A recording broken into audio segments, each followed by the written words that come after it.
a number of university presidents to come and represent the old world of education on stage today.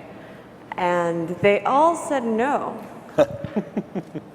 Sebastian, why do you think that is? There's a kind of a language in the state of California that the old model is the only model out, and it's a great model. I have nothing against face-to-face education. But I think given that we're in the 21st century, we have new technologies, it's really trying to try something new. We've cut, for example, in the last 18 months, the UC budget and the CSU budget by over $2 billion. The problem for us is our success. And as a consequence, our unwillingness to dramatically change our behavior. And this idea of online education is taking shape and now taking a lot of traction. And the debate, I think, is a long overdue and formidable one. Gavin, you told me that your own staff advised you not to get on stage with Sebastian. From my perspective, that question is amplified back at the office because they're saying, well, why associate yourself with Sebastian? He wants to disrupt it. Why Sebastian has a radical new view of higher education. Are you a threat, do you think, to higher ed, or do you think you're complementing it and doing and offering something that can run in parallel with the system as we know it? Yeah, I don't see myself as a threat to the existing education system, and it's been discussed this way because that's the first reaction that people have in the higher ed system to understand, wow, what's going to happen to me if we find a new way of educating. But we leave so many students behind. In the state of California alone, it's about 470,000 students who are willing to enroll and pay full tuition. So I think what I'm focusing on is this opportunity that's way outside existing higher education.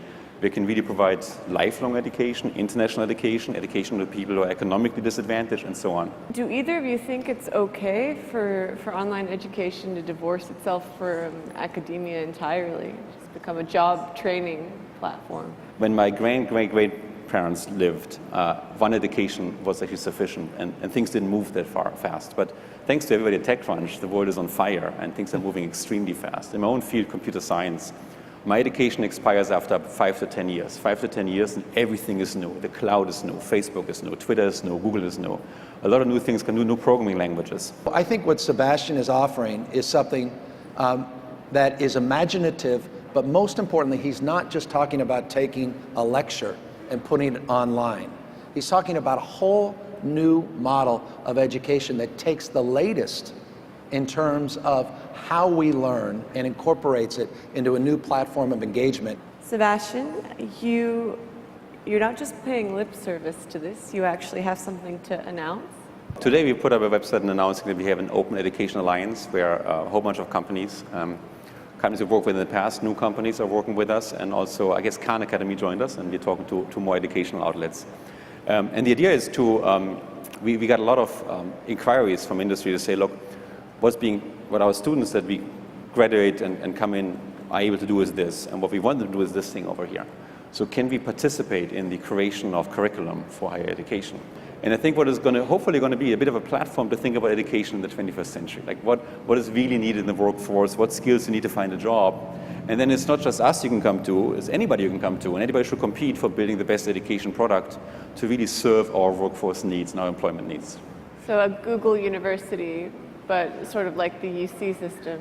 So a Khan Academy course would count as an Udacity course. Yeah, I think if you call it Google University, my friends at Google get very nervous and so on. Let's call it an industry-wide alliance. So let's call it non-branded open education alliance, so everybody's invited to join. If this doesn't wake up the UC, CSU, and community colleges, I don't know what does. If it takes Sebastian on the outside to put some pressure on all of us on the inside, I say bring it on. 10 years from now, are your kids, your toddlers, going to go to Udacity instead of Stanford? I've got a 3.5-year-old daughter that still runs up to the TV and doesn't know why it doesn't do this. You can't educate my daughter like I was educated. I thought she was a prodigy when she was 1, just watching her on the smartphone. She went on, I think it was a Vanity Fair magazine once in the house, and she didn't understand why the top of the magazine didn't flip. We've got to get serious about this. I agree. And that's why I'm here with Sebastian. It's really important to be creative about this.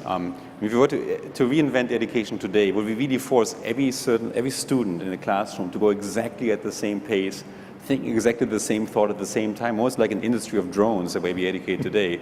For K-12, we've shown that C-level math students can get to an A-level, just by giving their own speed of progress. Why shouldn't education be fun? Why do you have so many teenagers that just walk away from education thinking that it's boring? I think there's a lot of old-fashioned things we can perpetuate that come from a world that was not digital, not interactive, not online, and we try to retain it. I think we should be creative.